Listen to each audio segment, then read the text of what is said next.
मसीह के अति मधुर मीठे और सामर्थ्य नाम में आप सबको जय मसीह की। Praise the Lord. परमेश्वर का धन्यवाद हो आज के इस दिन के लिए जो उसने हमें दिया, और हम शुक्रिया अदा करते हैं परमेश्वर का कि उसने हमें वक्त दिया है इन उपवास के दिनों में कि हम परमेश्वर की नजदीकी में अपना समय और अपना वक्त उसके साथ व्यतीत करें। उसकी महिमा हो, उसकी जय जयकार हो। अजीजों, मेरा नाम रेवरेंड विवेक साइमन चंद और मैं सेंट्रल मैथोडिस्ट चर्च मसूरी में अपनी पासबानी सेवकाई कर रहा हूँ अजीजों। और आइए अजीजों, हम अपने पाक कलाम में मनन करेंगे और परमेश्वर के वचन में चलें। अपने स्वरों को हम खुदावंद की हुजूरी में झुकाएं और प्रार्थना करें। सर्वशक्तिमान दयालु पिता परमेश्वर, बड़ी दीनता नम्रता के साथ हम आपके पवित्र चरणों में आते हैं खुदावंद, और धन्यवाद करते हैं इस मुबारक वक्त के लिए जो आपने हमको दिया प्रभु जी। धन्यवाद देते हैं इस मुबारक वक्त में आप हमारे साथ हैं, आपकी उपस्थिति इस वक्त हमारे साथ है। हम उपवास के विषय में मनन करना चाहते हैं प्यारे पिता परमेश्वर, आपके पाक कलाम में से समझना चाहते हैं, मनन चिंतन करना चाहते हैं। आप अपनी सामर्थ्य दें। जो लोग इस वक्त हमें ऑनलाइन वर्शिप सर्विस में सुनते हैं खुदावन, सबके घरों में आपकी आशीष, आपका अभिषेक उतरे, आपकी सामर्थ्य उतरे। हम ये प्रार्थना खुदावन प्रभु यीशु मसीह के नाम में होकर मांग लेते हैं, आमीन। आप सभी को जय मसीह की। प्रभु का धन्यवाद हो इस सुंदर समय के लिए कि प्रभु अपनों को ऐसे समय बार बार दिखाता है कि उनको मौका मिले कि वो प्रभु का धन्यवाद कर सकें। मैं बहुत अच्छा नहीं गाता हूं, पर प्रभु की महिमा के लिए एक गीत मैं आपके सामने गाना चाहता हूं। मुझे उम्मीद है आप सभी को ये गीत पसंद आएगा।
परमेश्वर के पाक कलाम में से पढ़ने के लिए निकालें मत्ती रचित सुसमाचार उसका 6वां अध्याय और 16 आयत से हम 18 आयत तक पढ़ेंगे। अजीजों, यहाँ पर इस प्रकार से लिखा है, जब तुम उपवास करो तो कपटियों के समान तुम्हारे मुंह पर उदासी न छाई रहे, क्योंकि वे अपना मुंह बनाए रहते हैं ताकि लोग उन्हें उपवासी जाने।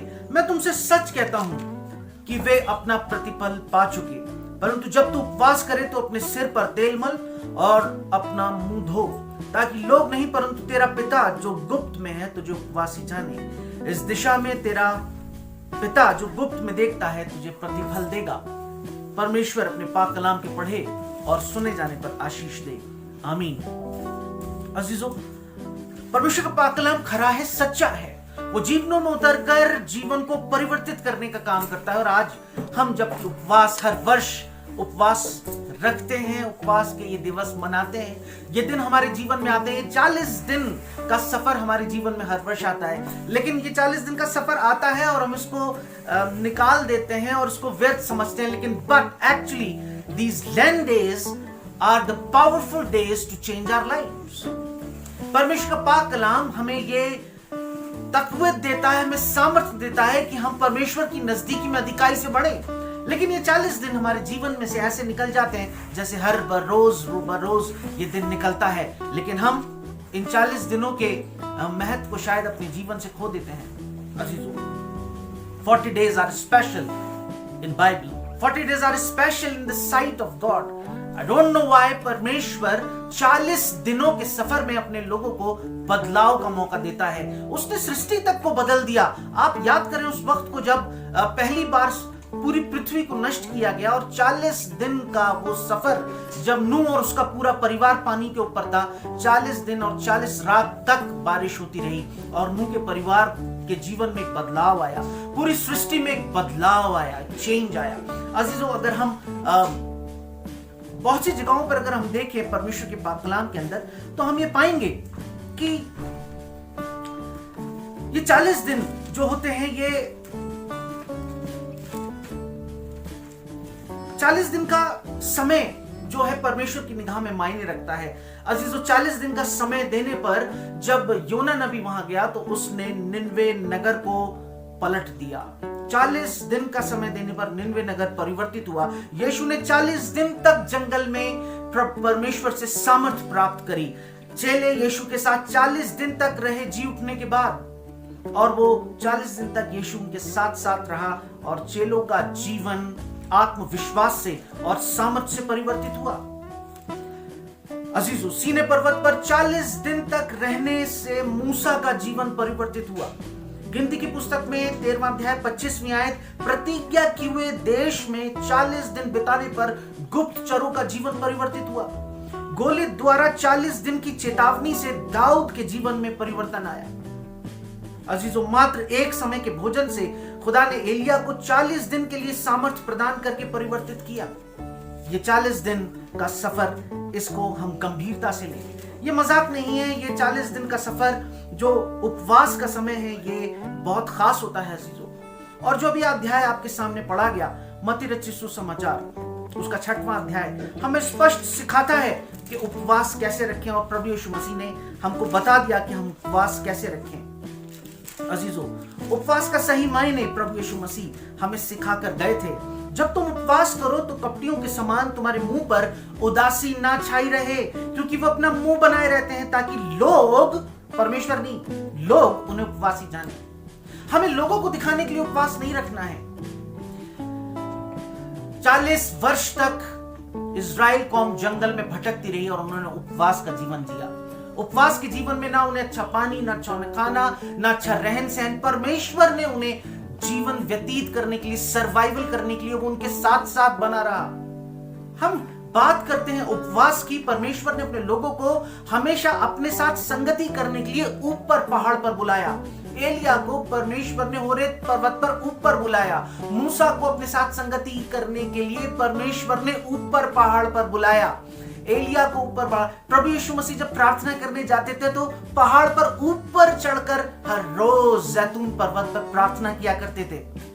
परमेश्वर अगर इजरायलियों को दर्शन देता है अगर सीने पर्वत पर, तो आग बादल का खंभा बनकर पहाड़ पर उतरता था और लोग देखते थे। अजीजों, ये बुजुर्ग लोग आशीष देते हैं कि ऊपर वाला तुमको आशीषित करे, ऊपर वाला बरकतों से तुम्हें मामूर करे, ऊपर वाले की मर्जी हुई तो ये ऊपर वाला कौन है? ये एक्चुअली प्रभु यीशु मसीह कहते हैं तुम नीचे के हो, मैं ऊपर का हूं। ये ऊपर वाला कौन है? ये ऊपर वाला वही परमेश्वर है जिसकी अधीनता में हम अपना जीवन व्यतीत करते हैं। ये एक सिंबल है कि परमेश्वर हमसे ऊपर है और हम परमेश्वर की अधीनता में। परमेश्वर हमारा ऊपर वाला है, तो इस ऊपर वाले का हमारे साथ वास करना ही उपवास है। अजीजों, जंगल में जब इजरायली लोग थे जो 40 वर्ष तक इस ऊपर वाले यहोवा परमेश्वर ने इनके साथ नीचे उतरकर वास किया। निर्गमन की पुस्तक 3 अध्याय। अब मैं अपनी कौम के लिए नीचे उतर आया हूं। नीचे उतरने का मतलब स्वर्ग छोड़कर वो नीचे उतर आया, पृथ्वी पर उतर आया।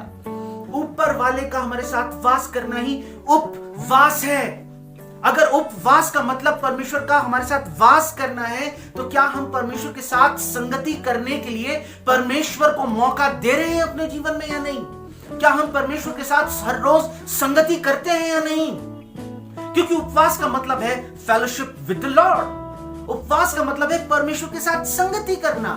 और अगर हम परमेश्वर के साथ संगति नहीं कर रहे, तो शायद यहाँ पर प्रभु यीशु मसीह की लाइन जो बड़ी कड़वी तो नजर आती है, लेकिन अगर हमने इसको अपने जीवन में अमल कर लिया तो ये कड़वी नहीं है, मीठा बन जाएगा। परमेश्वर का वचन मीठा होता है ना अजीजों। जब तुम उपवास करो तो कपटियों के समान तुम्हारे मुंह पर उदासी न छाई रहे, क्योंकि वो लोग सोचते थे कि हमारे बाप दादा जब जंगल में उपवास के समय में रहे थे, जब तकलीफों से गुजर रहे थे, जब ना तो अच्छा खाना था, ना पीना, ना अच्छे कपड़े, तब परमेश्वर जो ऊपर वाला परमेश्वर उनके साथ आकर वास करने लगा था। हम भी यही शुरुआत करते हैं। आओ हम भूखे रहकर, उदास रहकर लोगों को ये दिखाएं कि परमेश्वर हमारे साथ है। वो सोचते थे कि ऊपर वाला परमेश्वर उनके साथ आकर वास करेगा, मगर परमेश्वर ऐसे वास नहीं करता कि हम अपना मुंह बना कर रहे हैं, हम सबको बताते रहे कि हमारा उपवास है। क्योंकि उपवास अगर परमेश्वर ग्रहण करता है, उपवास का मतलब सिर्फ 2 वक्त की रोटी, 2 वक्त का चूल्हा बंद कर देना ही नहीं अजीजों। हाँ, हम प्रभु यीशु मसीह के क्रूस में पार्टिसिपेट करते हैं, उसके दर्द में पार्टिसिपेट करते हैं। हम उपवास क्यों रखें? लेवी व्यवस्था की पुस्तक 16वां अध्याय, वहां पर परमेश्वर का वचन स्पष्ट बताता है कि तुम अपनी देह को दुख देना। लेकिन प्रभु यीशु मसीह ने, परमेश्वर ने देखा कि ये दुख कैसे देंगे, ये तो दुख झेल ही नहीं सकते। ये तो इजराइल बनी कौम है, जंगल में दुख नहीं झेल पा रही, तो यहां कैसे ये दुख झेलेंगे? तुम अपनी देह को दुख देना क्योंकि तुम पापी हो, गुनहगार हो।